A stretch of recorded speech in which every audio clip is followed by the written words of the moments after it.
December दाननि आगोलावनो सिब्रुबारि दारागाव बांग्रिकुसि सिमलाबारि ओनसोलनि हा पाट्टा होनायनि जेंनाया सुस्रांजागोन बे बाथ्राखौ बुंदों इएम राकेश ब्रह्मआ बिटिआरनि गामि सोसननाय आरो गामि दानख'नायाबो थाबैनो मावफुंजासिगोन डिसेम्बर दाननि आगोलावनो सनितपुर आरो बिश्वनाथ जिल्लायावबो थाबैनो बिटिआरआव सोसनजासिगोन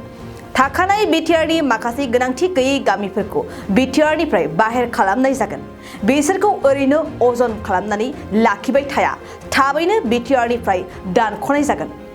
बाक्सा जिल्लानि भारत भुटान सीमा ओनसोलाव थानाय सिब्रुबारि बाग्रिकुसि दारागाव सिमला बस्ति एफआरसि कमिटि बानजायनायाव सिब्रुबारि गेलेग्रा हा मोनथाय आयेन 2006 नि सायाव सावरायमेल जानानै थाङो हा मोनथाय आयेन 2006 नि सायाव सावरायनाय हाबाफारियाव गायालासि महरै बाहागो लादों मावफुं सोद्रोमा राकेश ब्रह्म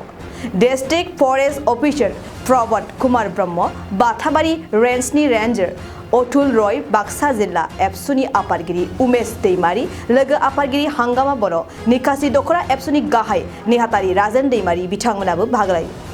थांनाय 15 सेप्तेम्बराव मोनसे जोंनि बिटिआरनिफ्राय नटिफिकेसन मोनसे ओंखारदों प्रत्येकटा माने साब डिभिजनाव प्रत्येक जन इएम खौ बेयाव दायित्व होनाय जादों आरो बै स्कुलफोरखौ नायथिंनो होनाय जादों बबे स्कुलाव सासे टिचार दङ आरो बबेयाव नांनायनिफ्रायबो बारा जेराव माने टिचारफोर दङ बेखौ माने मार्च आप खालामनानै माने बैनि माने टिचारफोरखौ जेराव खम दङ बेवहाय लांनानै माने गोग्गो मोनसे माने सोलोंथाइ होनायनि मोनसे बेबस्था जों बावैनो डिसेम्बरनि आगोलावनो जों बे खामानिखौ मावजोबगोन बिनि बादैबो 600 जहाँ एलपि स्कुलखौ जों गोदान माने मडिफिकेसन मोनसे गोदान इनफ्रास्ट्राक्चार जों लुफुंनो थांगासिनो दङ बिफर मार्च आरो जेसेबां बुरजा हाई स्कुल दङ बेवहाय जोङो 3 crore मोनसे माने रां दान होनानै गासैखौबो आरसिसिनि बिल्डिं बानायनो जोङो फैगौ 3 बोसोरनि गेजेराव थांगासिनो दङ मथथे बिटिआरनि सरकारा जोंनि बे बिटिआर हालामाव मोनसे गोदान थासारि फैगौ 2 मासनि गेजेराव नुनो थांगासिनो दङ बे खोथाखौ बिटिआरनि रायजोफ्रा बिखायाव सोनानै लाथों आरोखि खोथा बुंदों जोंहा गोबां माने साखरिनि भेकेन्ट दङ आंनि भेटेनारि डिपार्टमेन्टआवबो 140 भेकेन्सि दङ बेखौहाय जोङो आसाम सरकारनाव जोङो जिहेतु बयबो मिथिगौ फाइनान्सियेल कनफारेन्स लानांगौ दङ दा फाइनान्सियेल जि कनफारेन्स बे माखासे खामानिया आसाम सरकाराव दङ जिहेतु आसाम सरकाराबो अलरेडि 1 लाख मानसिनो साखरि होदों गतिके बिराद माने हाई स्पिडआव साखरि एपइन्टमेन्ट होनाय खामानिया सोलिगासिनो दङ रियेला बेनो जे फैगौ नैबे डिसेम्बर बा मार्चनि बिफर मार्चआव जोंबो जोंनि बिटिआरनि जि जोंहा हानायनि जि मोनथाय जि माने साख्रि होनायनि जि जोंनाव गोहो दङ बेखिनि खामानिखौ जोङो बिफर मार्च जोंबो एपइन्टमेन्ट होनो थांगासिनो दङ बेखौ गोरलैयैनो जोंनि बिटिआरनि रायजोआ मानिनानै लाथों आरो गोसोआव सोना लाथों आरोखि मोनसे खोथा जे जोङो बिटिआर सरकार गठन खालामखांनायनि उनावनो जों गोबां रायजोफोरखौ सम सम जों खोथा होबोबाय थादों जे माने थाबैनो जों हानि पाट्टा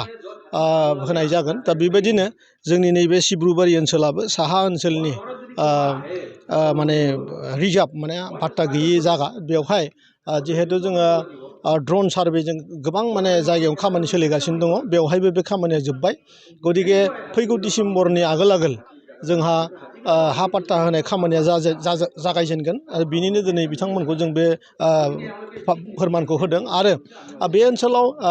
गोबां माने मैदेर आरो मानसिनि गेजेराव मोनसे गाज्रि थासारि मानसि बुथारनाय आरो माने उन्दुनो हायि अबस्था सोलिगासिनो दङ बेखौबो लानानै दिनै बाक्सानि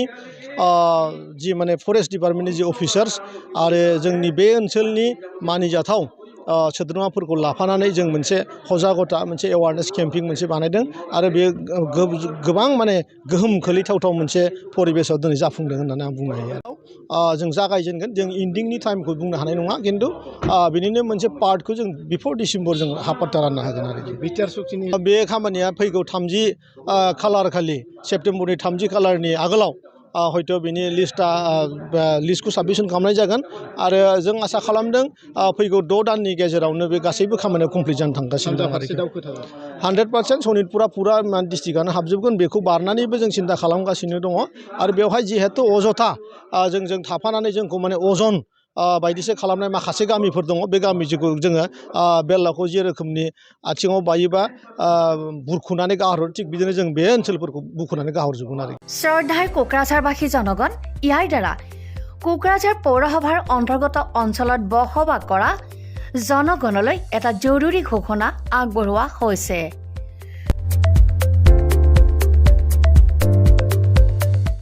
কোকৰাঝাৰ পৌৰসভাৰ অধীনত প্ৰপাৰ্টি বা হোল্ডিং টেক্সৰ ছেল্ফ এছেছমেণ্ট আৰু ৰি এছেছমেণ্টৰ কাম পূৰ্ণ গতিত চলি আছে। যিসকলে এতিয়াও ছেল্ফ এছেছমেণ্ট বা ৰি এছেছমেণ্টৰ কামবোৰ সম্পূৰ্ণ কৰা নাই তেওঁলোকলৈ আমাৰ বিনম্ৰ অনুৰোধ, আপোনালোকে অতি সোনকালে অনলাইন যোগে ছেল্ফ এছেছমেণ্ট আৰু ৰি এছেছমেণ্টৰ কামসমূহ সমাধান কৰি লওক। তাৰ বাবে আপোনালোকে অনলাইন যোগে প্লে ষ্ট'ৰলৈ গৈ আছাম প্ৰপাৰ্টি টেক্স এপছটো ডাউনলোড কৰি এই এপছৰ দ্বাৰাই